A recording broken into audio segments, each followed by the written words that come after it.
watch your grandma. Like Wednesday, I dropped a 10 on the dancer. Yeah. This is day 23, I think, right? Let's check. Let's fact check this. Hold on. Yep. Day 23. Got a couple more days to do this. If you watch every video, no cap, you know what I'm saying? Hug it out, my nigga. You know what I'm saying? I fuck with you. But, shit, I don't know. Might keep this shit rolling. At this point in time, I feel like I have to post a video every single day. At this point in time, low key. But, let's get into it. I came across... Damn. I came across this little video, and it's called Death of the YouTuber. Now, do y'all believe that YouTube is dead? Let me know in the comments. Leave a comment, you know what I'm saying? It helps my self-esteem. You know what I'm saying? Pie out, nigga. To the YouTuber. It seemed like yesterday everyone wanted to be a YouTuber, but in 2025, there has been a shift. These are definitely strong words, but I think there's been such a strong enough shift that makes me truly wonder, is the YouTuber dead? Like, I know that sounds crazy, but the concept of being a YouTuber, as we formerly knew it, is that dead?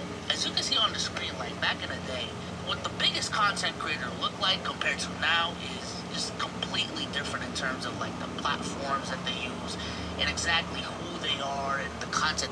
Bro, who remember Pretty Boy Fredo Prime, bro? PewDiePie. Bro, I'm talking legends, bro. Shit crazy. Damn, I really sound old saying this because this was truly my childhood, but back in my day, alright, Souls in the building, being a YouTuber was synonymous with being a content creator.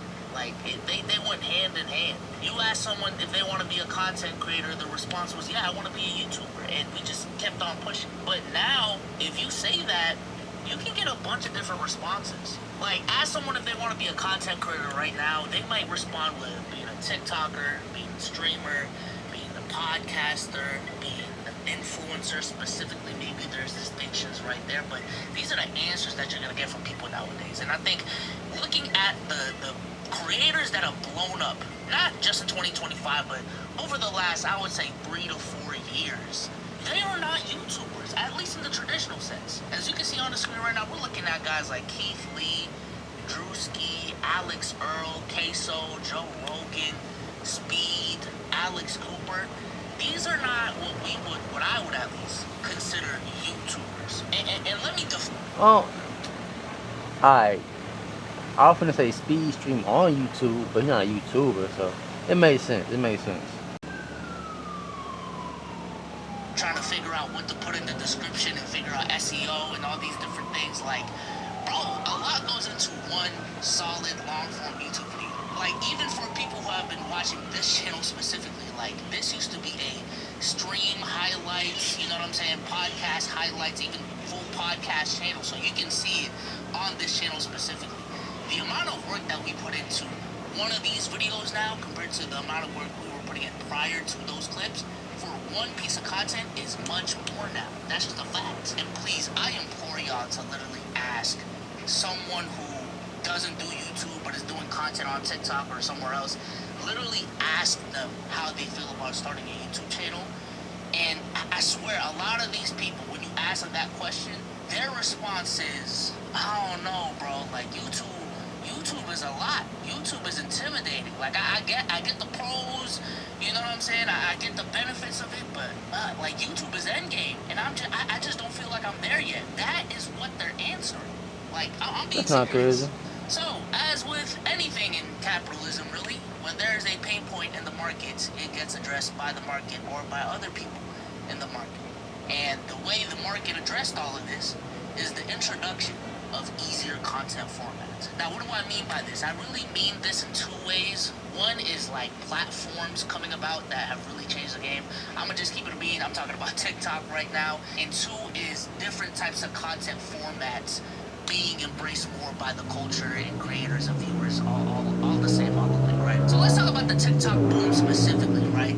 I think TikTok made content creation and going viral the easiest easiest it's ever been from all fronts. This is a whole new platform with a whole new even, type of way of consuming videos that came out and encourages people to make quick, short videos all on their phone. Like, it is encouraged for you to do it all on your phone. It also offers a bunch of different creative tools within the product that are very fun and easy to use, like green screens, sounds, filters, all these different things, right? All within this product. And for a lot of people with TikTok,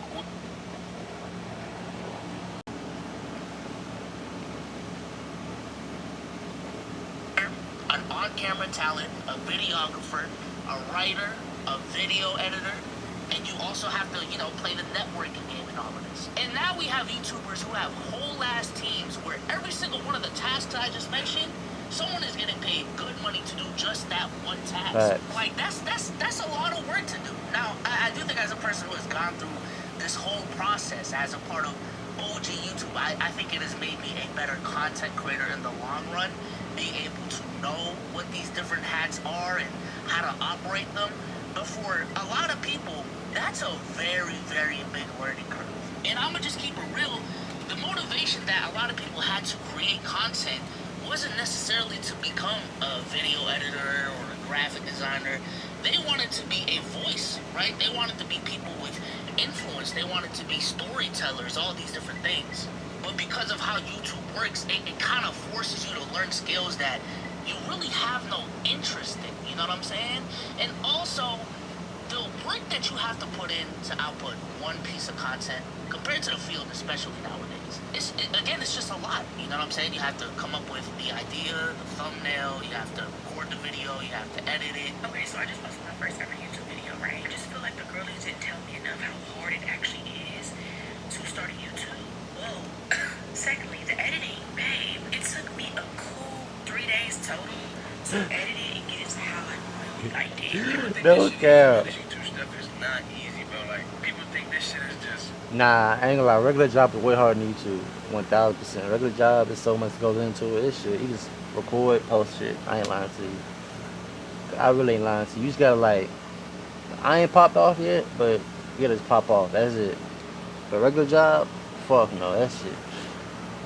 Hell. Oh, like, people will be like, bro, I gotta get on that YouTube, man. That YouTube money hit different. Like, sometimes behind people that look like they don't do too much, it's a lot behind that. It took a lot of nights and they go ride through a lot of this shit up and it didn't hit nothing. You know what I'm saying? It's not that big of a deal now, but there was definitely a time people... That's a pretty nice convertible.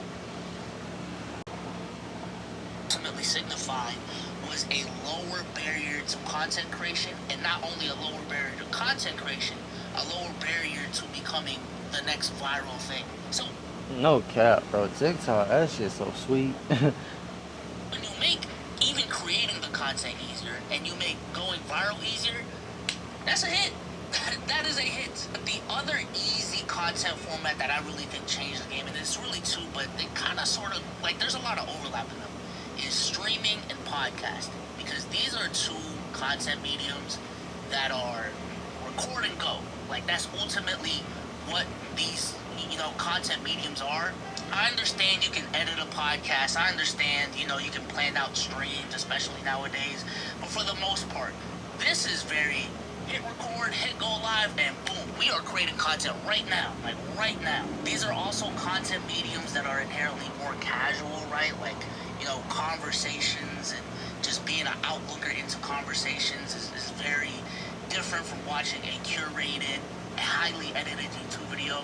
Same thing with live streaming, right? The dead space and all of that is a part of what makes it more casual. And you can even mix it to Kyber Urban cool as hell. Doing podcasts as live streams. Now you have this option where, one, you can just record and go. Two, you can make money as you're recording the content.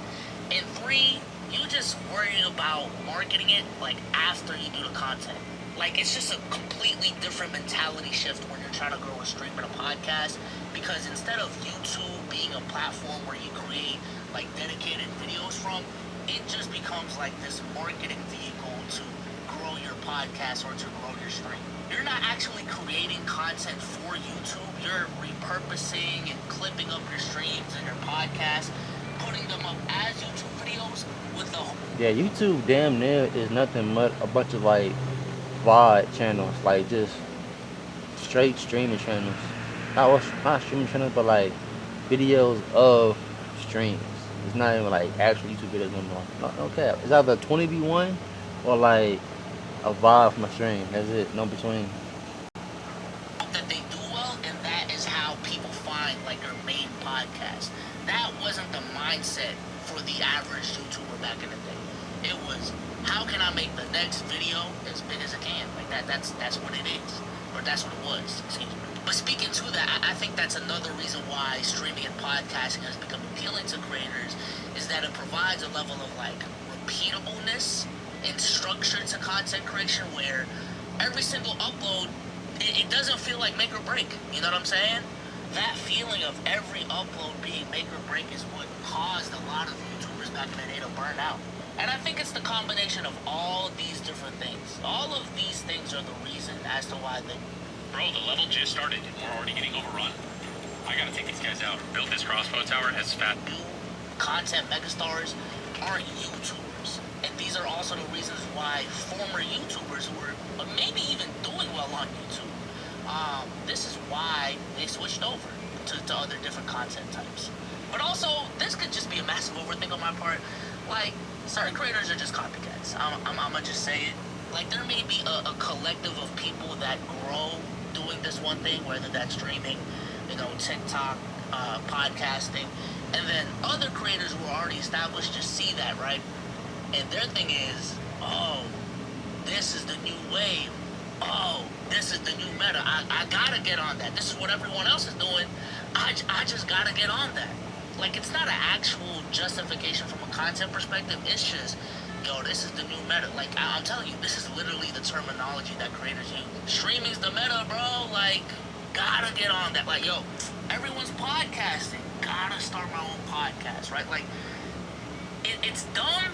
It really is, because I think another part of this is, like, more people really need to reevaluate if their strengths and weaknesses are better suited for different platforms. Like, I feel like there's definitely a collective of people now that see what Kai Cenat or what Alex Cooper is doing and saying, yo, if I gotta, you know, if I want to get into content creation, I have to stream. Like, I have to be a podcaster. Most people think streaming is easy. You just spark it up. You know, anybody can do it. Anybody can give it a try, for sure. I think people that want to give it a try, 100% should give it a try.